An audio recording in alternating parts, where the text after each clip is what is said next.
कब वो इस बात का एहसास होगा। बेटा, मोहब्बत में इजहार बहुत ज़रूरी है, वरना ये उस कब्र की तरह हो जाती है जिस पर किसी का नाम नहीं होता। बुरा क्या लगता है जब मुझे कोई नाम बोले।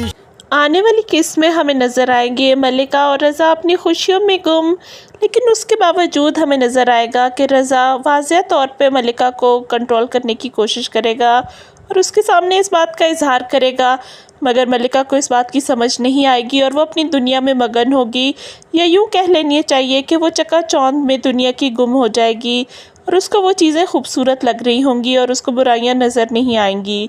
दूसरी तरफ अनस टूट फूट का शिकार होगा, मगर घर वालों के संभालने की वजह से संभल जाएगा और बजाय इस चीज़ के कि वो इसको दिल का रोग बनाए, वो कोशिश करेगा कि वो इस गुस्से को और इस तकलीफ़ को अपनी कामयाबी की सीढ़ी बनाए और आहिस्ता आहिस्ता वो कोशिश करके कामयाब हो ही जाएगा।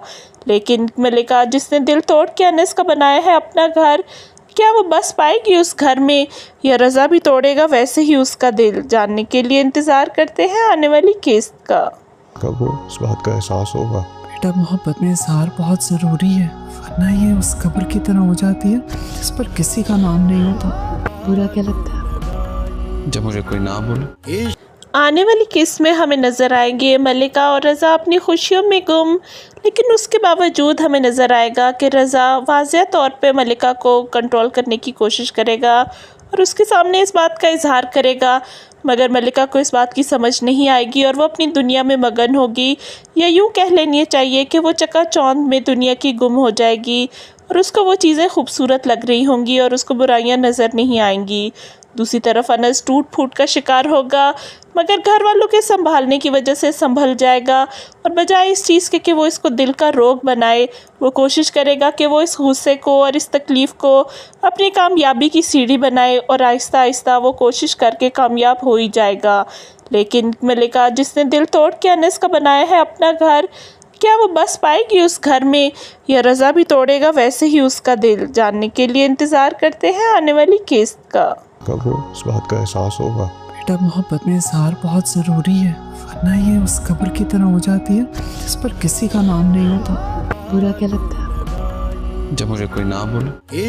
आने वाली किस्त में हमें नज़र आएंगे मलिका और रज़ा अपनी खुशियों में गुम, लेकिन उसके बावजूद हमें नज़र आएगा कि रज़ा वाज़ेह तौर पे मलिका को कंट्रोल करने की कोशिश करेगा और उसके सामने इस बात का इजहार करेगा, मगर मलिका को इस बात की समझ नहीं आएगी और वो अपनी दुनिया में मगन होगी, या यूँ कह लेनी चाहिए कि वो चकाचौंध में दुनिया की गुम हो जाएगी और उसको वो चीज़ें खूबसूरत लग रही होंगी और उसको बुराइयां नज़र नहीं आएंगी। दूसरी तरफ अनस टूट फूट का शिकार होगा, मगर घर वालों के संभालने की वजह से संभल जाएगा और बजाय इस चीज़ के कि वो इसको दिल का रोग बनाए, वो कोशिश करेगा कि वो इस गुस्से को और इस तकलीफ़ को अपनी कामयाबी की सीढ़ी बनाए और आहिस्ता आहिस्ता वो कोशिश करके कामयाब हो ही जाएगा। लेकिन मलिका, जिसने दिल तोड़ के अनस का बनाया है अपना घर, क्या वो बस पाएगी उस घर में, या रज़ा भी तोड़ेगा वैसे ही उसका दिल? जानने के लिए इंतज़ार करते हैं आने वाली किस्त का।